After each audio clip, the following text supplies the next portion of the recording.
Hey everyone, Safelocked here on behalf of the League team. We have a lot to cover today, including our plans for preseason, challenges, and game modes.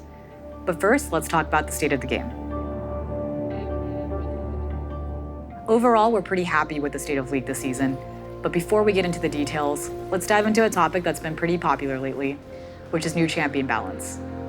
When we look at the data, we actually see that new champions have been pretty balanced on release this year, with the exception of Dr. Mundo.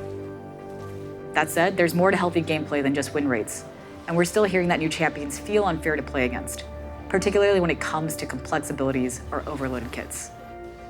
If we're being completely honest, we don't think our champions have overloaded kits overall, but that being said, there have been times when we've given new champions too many tools and had to pull back later to give them more clear weaknesses.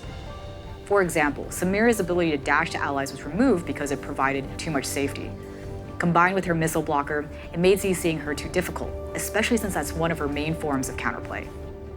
Another thing we consider when we hear a champion feels bad to play against is their intended complexity.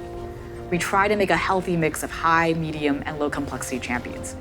In this way, whether you like mechanical skill expression, point and click simplicity, or something in between, there's a new champion that interests you. For example, with Vex, we wanted to create a champion that was fairly easy to pick up, and we're happy to see she's hitting that mark.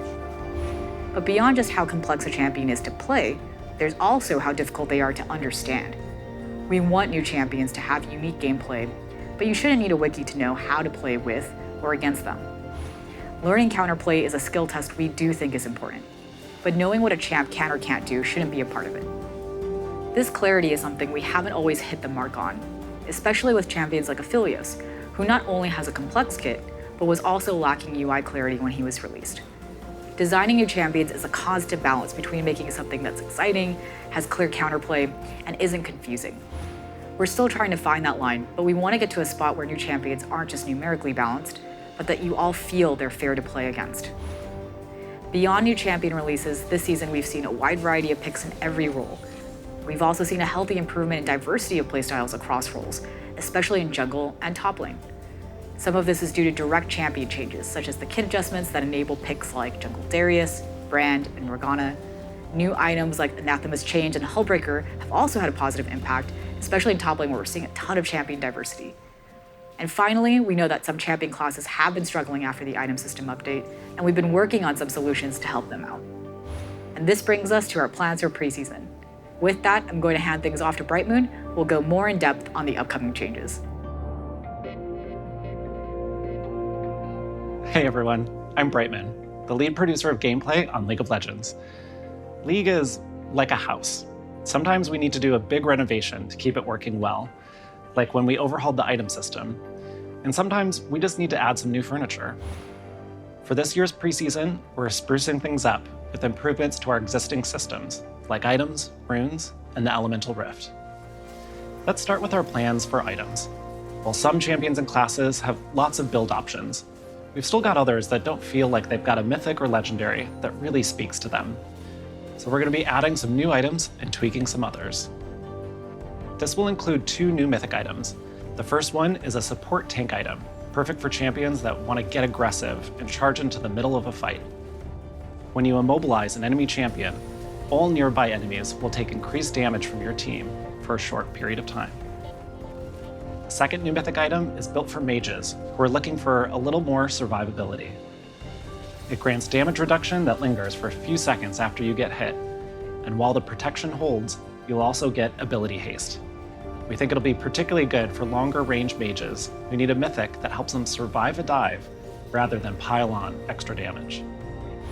When we updated League's item system, we wanted to give every champion strategic choices in every game. We still think that's the right goal for mythics, but our thinking has changed when it comes to legendary items. We think it's okay if some champions build the same legendary in most games if it's a perfect fit.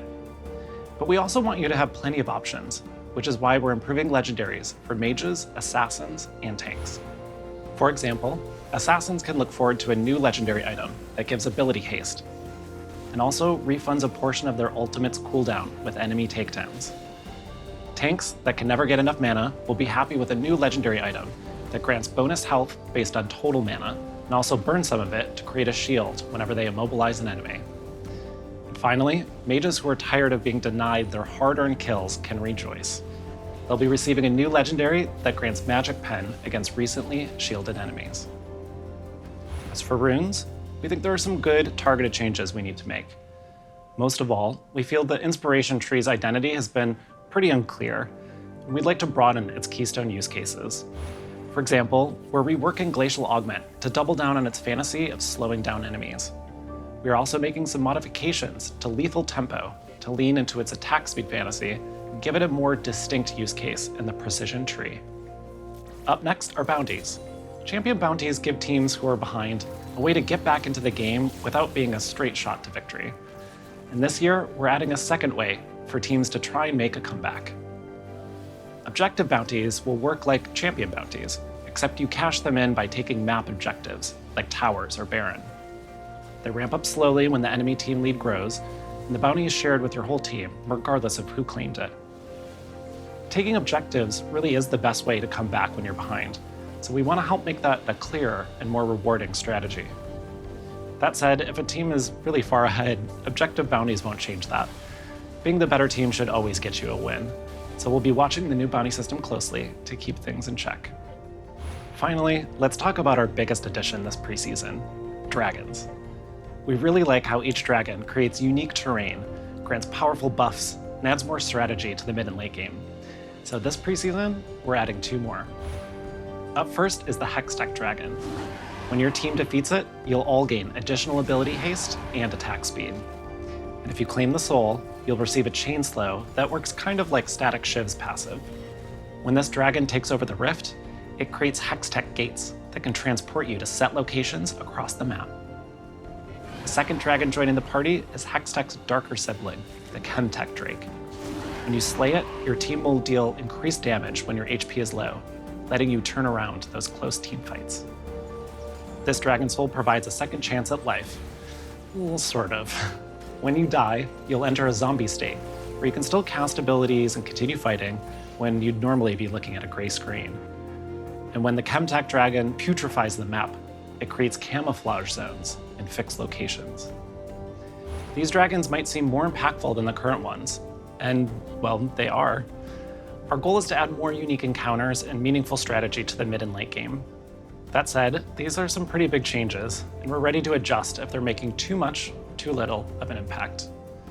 You can expect to see all of these changes on PBE in a couple of weeks, and we'll be looking for your feedback in the months ahead.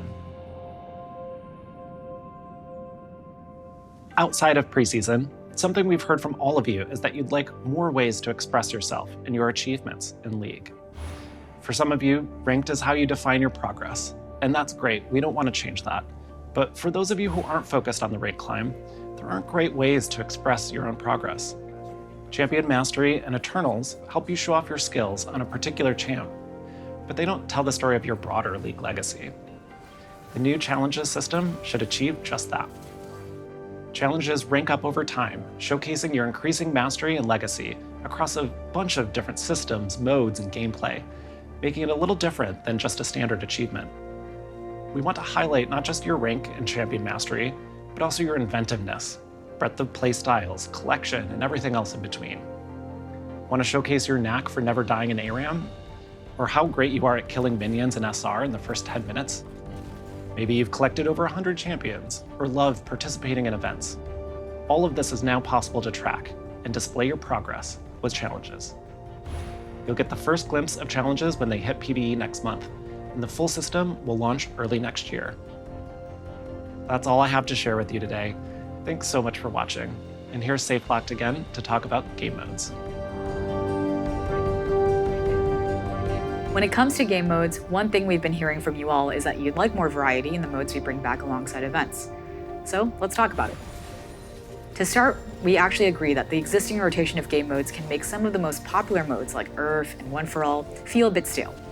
Some of you have asked why we just don't bring back some of our other older game modes like Star Guardian Invasion or Ascension to mix things up. And the answer is that bringing back old modes isn't as easy as flipping a switch. League is constantly changing, which means all of our existing modes require constant upkeep.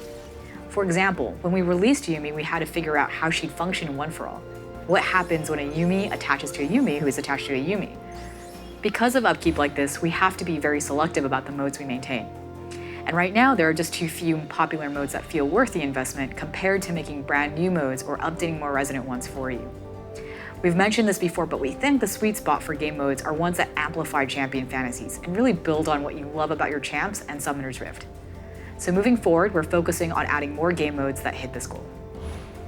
And to that, let's talk about Ultimate Spellbook. First and foremost, you all seem to really love this one. It was one of our highest engagement modes ever, second only to Earth. And beyond popularity, we're super happy with how long you spent making oversized champions with Cho'Gath Salt, and by that we mean the total amount of time you spent in Ultimate Spellbook stayed high throughout the event. That gives us confidence that it's worth keeping around. That said, there are some clear areas of feedback that we want to address. Junglers were forced to take Smite and another ultimate, which meant they couldn't choose another summoner spell. They also missed out on a lot of exciting plays during the laning phase because they were stuck clearing camps. Beyond that, we also heard that games started to feel a little repetitive due to the small number of available ultimates. And we agree. So, this winter we'll be bringing back Ultimate Spellbook with a bigger ult pool. We'll also be making some adjustments for junglers to ensure that your experience in Ultimate Spellbook is just as fun as everyone else's. If you'd like to learn more about our approach to game modes, you can check out the dev blog that's coming out today. That's all we have for today. Thank you so much for watching. We hope you're enjoying Worlds as much as we are, and for any pros watching, once again, please pick a Mumu.